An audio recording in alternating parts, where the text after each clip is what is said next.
Hello everyone, in this video I'll show you some steps you might do if your product doesn't show on your TikTok shop.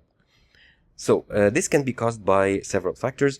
First of all, try to check your internet connection. If you are not connected to the internet, that might be the problem.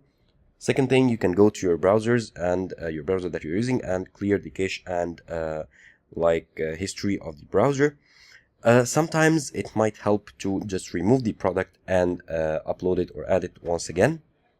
Now, another thing that might happen is that you can log out of your TikTok shop account or your TikTok seller account and log back in. That sometimes helps the problem.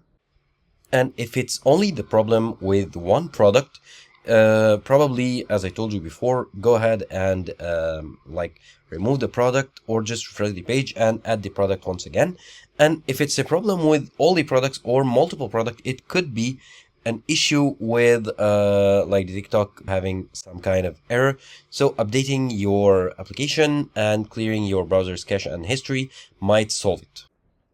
If you are using the app, make sure to update it. Sometimes an out-of-date app can cause a problem, and if your problem still persists, you can go ahead and contact the support and let them know, and if there is a problem, they will help you fix it.